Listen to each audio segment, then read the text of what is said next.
You're watching Amador County's local television network, TSPN. And now, TSPN News with Tom Slavik. Comprehensive news because in today's world, you need more than just sound bites. TSPN, streaming on the World Wide Web, and now on demand at TSPNTV.com. Well, hi everyone, and welcome to TSPN's News for today, and always on the Monday before a Board of Supervisor meeting. We have Richard Forster, one of the board members, come on in and tell us what's up on the agenda. So, Richard, glad to have you on board. How are you today? It's a nice fair, wasn't it? It was a real nice fair. I can't say I'm fully recovered yet. But, okay. I got to make... One thing you don't have to recover from, and that was heat stroke, because it was that's right. That's the mildest fair. It was just wonderful. Mildest fair in recent memory. So, anyway, I still have some other loads to bring home, but we'll get it done. It was okay, good. It was a good fair. Okay, you ready to go? Sure. First up, Patricia Lesky, our Ag Commissioner in the county, will give a report on the crop and livestock report for 2014. And this little book comes out. This is the crop report, and of note on there is Dick Cooper.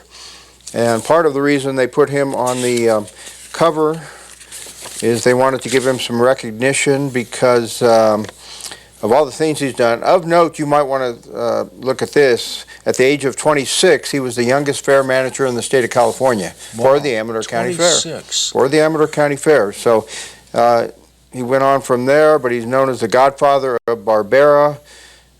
We all know he's a musician, but he also was given the Farmland USDA has recognized him as the Soil Conservationist of the Year. So as well as Chamber of Commerce recognized him as the Business Person of the Year. Of note in the Ag Report, just one thing I saw in the look of it, two things I guess, but cattle, as you might guess, the price of beef is way up, but livestock and poultry, the numbers from 2013 were about 11,900,000. 2014 were 12,681,000. So in those numbers is the increased price of livestock. I did talk to a cattleman at the fair who said that he's still happy with things, but the price of cattle are off about $20 this year. So, and that $20 off meaning down? Down by about $20, but that's not a big drop compared to the huge increase that went up in the previous couple of years. Also of note is the wine grapes in 2013 were 18,700,000 and some change. 2014, the wine grapes were total value 15,771,000. So about a $3 million difference there. Now I would guess a lot of that has to do with the drought, where people are just cutting back. Their wells are not keeping pace, so sometimes you'd rather have water to drink than water to put on crops or anything else. But I would guess a big part of that is just having to do with the drought. Well, I think a lot of people would say a very good place for put your water is in wine grapes. Yeah, that's right. It does make life a lot more enjoyable, ladies. Yeah, the only problem is you can't survive on wine. You got to have water. So. Okay. Okay. I had. Are we going to be talking tomorrow about the jail? Are we going to get that? We are going to be talking about the jail, but the jail needs assessment is coming up, and what this is, Nocton Lewis is the company that put together this jail needs assessment, and it's just a little part of our agenda tomorrow. You can tell it's a little part where it's first up, where they have to give us a binder like this with the information, but this is basically an update and the most current plan of what our jail needs assessment are, what the expansion is going to be, and despite what some people who are opposed, and there are only a few people opposed to the expansion of the jail, some people think we need, or they haven't read it correctly, we need 160 beds. It's not going to be 160 beds, it's going to be a 40-bed expansion. The primary need for the expansion is programming space because the state now funds you for programming space. They want that so that the inmates can receive what they call programming, job skills, employment skills, living skills, things like that, so that when they go out into the community they can be successful.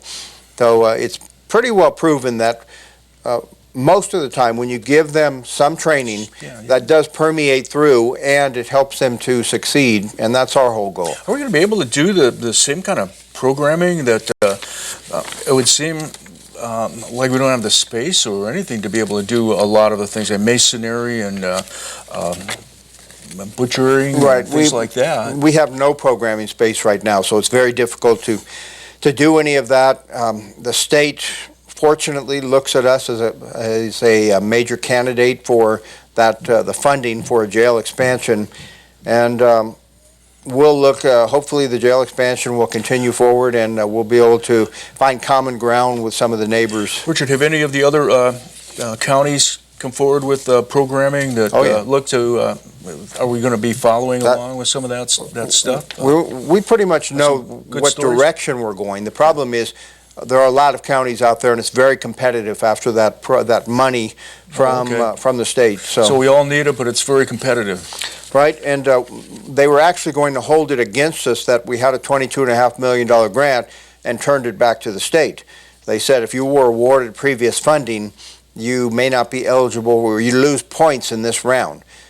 We've convinced them successfully, our staff and our sheriff, that don't hold it against us because we weren't able to build a 160-person jail. It would have broke us. Rather, give us the points for moving forward, and don't penalize us for turning the money back so other people could use it.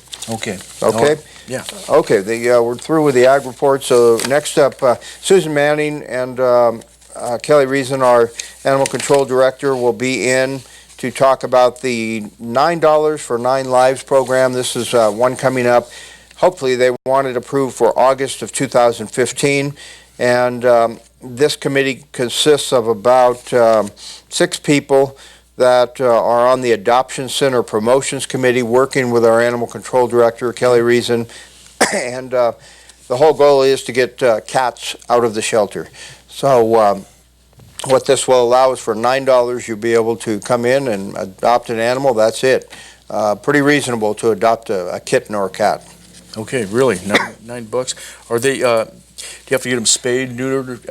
All that'll happen. Done at the same time? All that'll happen, but I think that's included in the $9. Well, that's a really good deal, and also keeps from having more cats to adopt later on. And as Susan Manning noted in her letter, this is prime season for cat and kitten litters to come along. So we have an abundance of cats or kittens right now, so we need to do something to alleviate that problem at the shelter. Okay, all right, it's a good thing. And we have a variance request. This should not be a lot of fanfare involved with this. It has a gentleman who wants to put up a barn or some kind of outbuilding, and he wants to put it, the problem is that there's setbacks between your leach field, where your leach field is, and where you can have a building. Right. It's got to be, I think, at least 10 feet setback. He's going to be closer than that 10 feet. Mike Israel, our environmental health director, who is very diligent on these types of things, if there's reason to oppose it, he would, but he's actually recommending approval because the structure is going to sit above the leach field.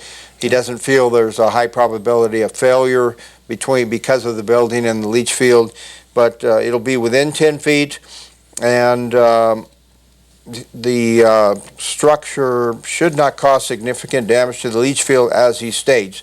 So it's a metal building, and it's about 20 feet of existing leach line that it would impose on. Where is this going to be done at, Richard? I believe this one Supervisor is upcountry. It's Pioneer, Okay. Bonanza Road up in Pioneer. And the gentleman, I give the gentleman credit. He's going through the proper channels on this. He's asking for a variance to get it done, and working with our environmental health director. I personally really like when people do their due diligence, do their homework, and go through the proper channels, because it means that we don't have a code enforcement issue down the road. So this looks like something that the board should not have a problem with, based on the recommendation from staff. Okay. And next up, we have, this will be a big issue and a hot issue tomorrow. The 2 agenda items that are together here are, the first is adoption of an discussion and possible adoption of an interim emergency ordinance of the Board of Supervisors, adding a chapter that would adopt a moratorium on the permitting and construction of formula businesses in Supervisorial District 3, pending adoption of more comprehensive zoning regulations. So this is being brought forward by Supervisor Morgan from District 3.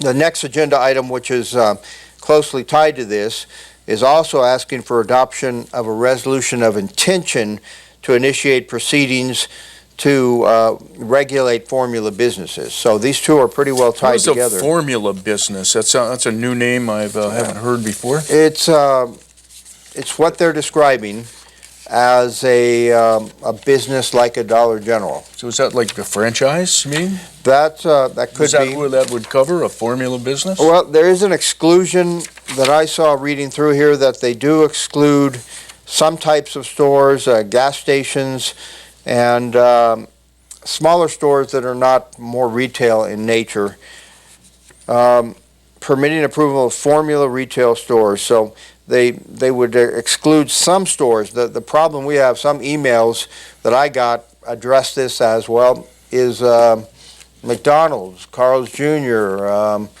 there just is Glass Doctor. It almost sounds like a new name to, I'm not sure why. But they're saying that it causes the formula businesses cause a direct threat to the health, retention, and expansion of the area's small businesses. Basically saying like a Walmart or a Target, they would be considered formula businesses.